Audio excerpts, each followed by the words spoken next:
Welcome to this week's Walk in the Word. Another quick peek at Trader Joe's to begin with. Looks like they got that roofing done.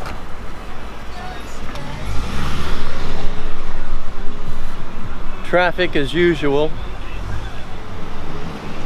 Too much traffic as usual.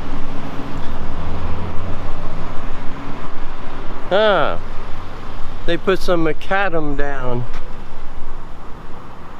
I thought it'd be cement, but no, they're doing macadam.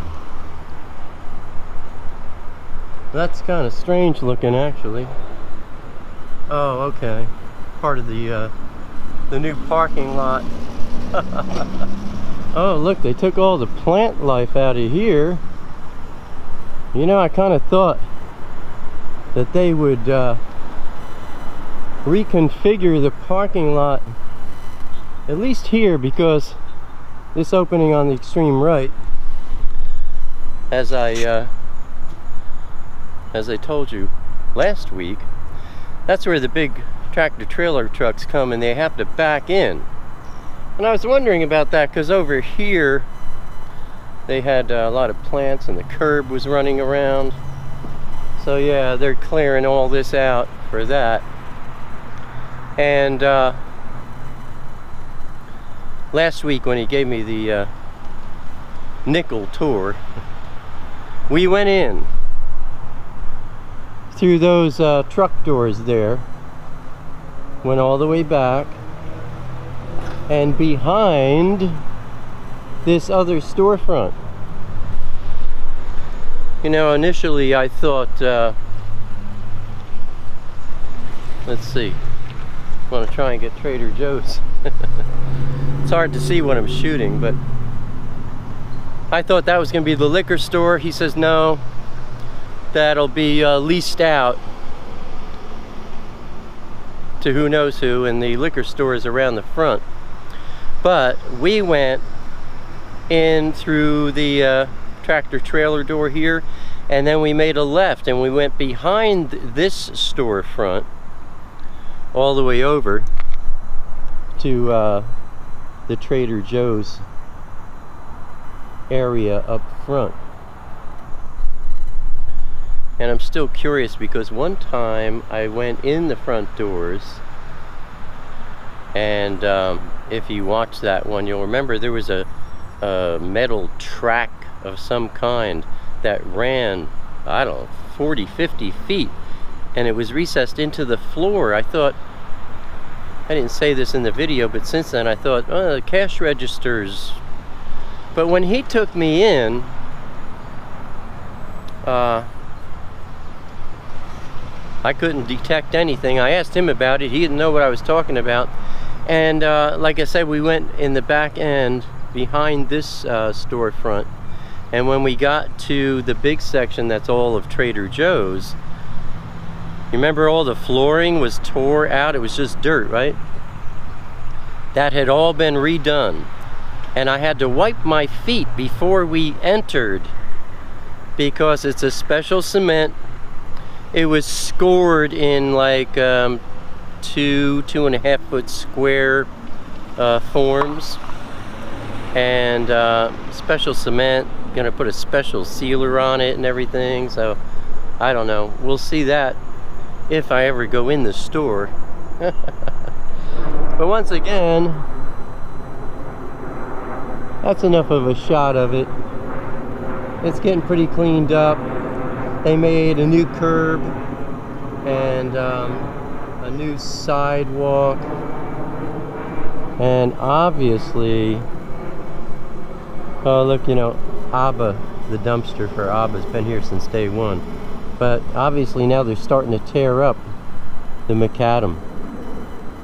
They're gonna bust this. They're gonna bust this whole thing up and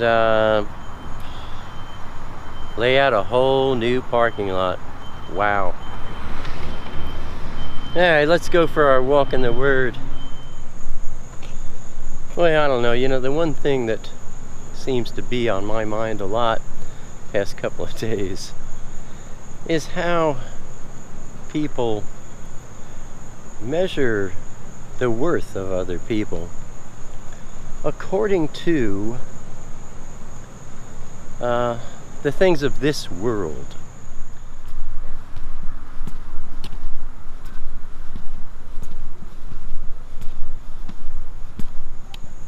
It's amazing how people measure the worth of other people according to their success being measured by the standards of the world, and very rarely according to the standards of Elohim. I mean,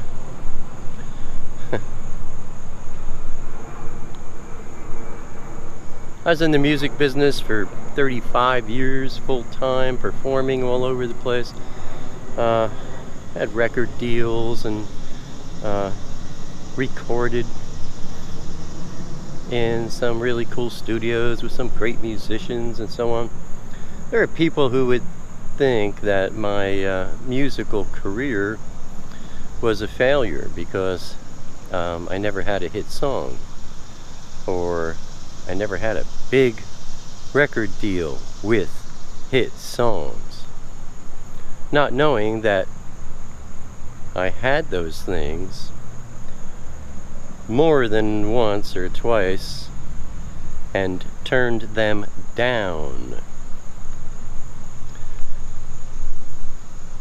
And in that rejection of what was being offered to me by the world, I see and saw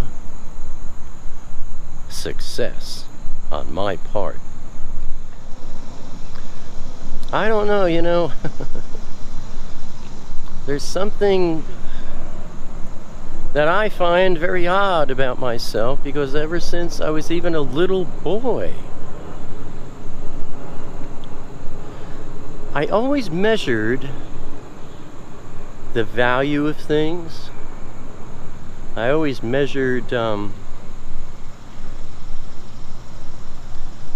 my choices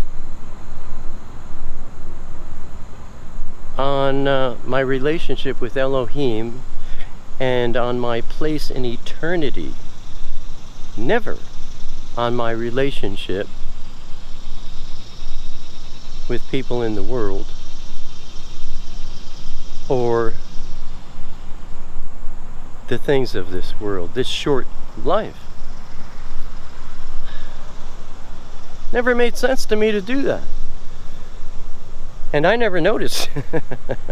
I never noticed that no one else was doing that until much later in my life. Now, I look back and I reflect, and it's like,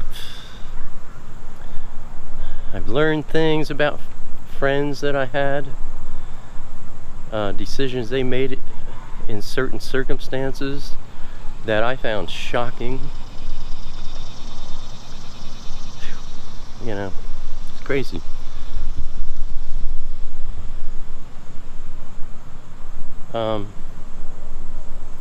Revealing to me that, I think we all have this tendency to assume that everyone on earth understands the things that we understand.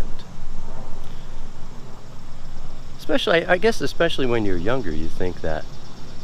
You assume. And there are many, many, many times you have conversations with people and you express certain values that you have, and they agree with you in the conversation, and then you assume that it's because they agreed that they feel the same way and that they understand what you're talking about. Not so, my friends. Never assume anything, especially like that. Actions speak louder than words. And anyway, it's just, my point is, I've always measured everything according to my relationship with Elohim and according to my imagined position in eternity. If you've not done that, if that sounds like something odd to you, then I urge you to think about it and consider it. Because as I pointed out in a previous Walk in the Word, this life it's nothing. This is just the setup. It's nothing. It's very short. A wisp of smoke, a vapor that vanishes. And when it's over with, if you put all your value in it, then you're gonna go, oh, gee whiz, I really screwed up, because now I have forever and I never planned for it. Well, I don't know.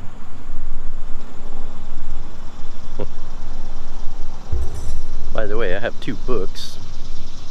One's called Road to Paradise, How to Find the Way.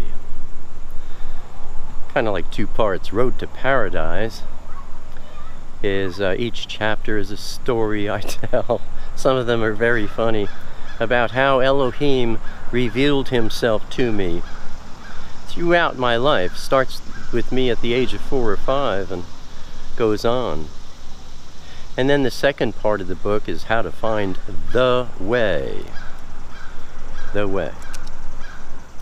And I talk to you about how to find that kind of relationship with Elohim. And then I have another book. It's about the Odiot. This is an oat, meaning a sign, or many people would think of it as a letter form. This is the oldest letter form known to mankind. You hear that? The crows have spotted some roadkill and they're announcing it to the rest of the gang to come feast. Anyway, the second book is all about these. There's 22 of them, and I explain what they are and why I present them. Both books are yours for free. All you have to do is go to watchallen.com. You'll see here in the corner, ALAN, watchallen.com. And you'll see the links there. Click on it. You can download them in PDF form, or you can save it in your browser and have it online, you know, whenever you want.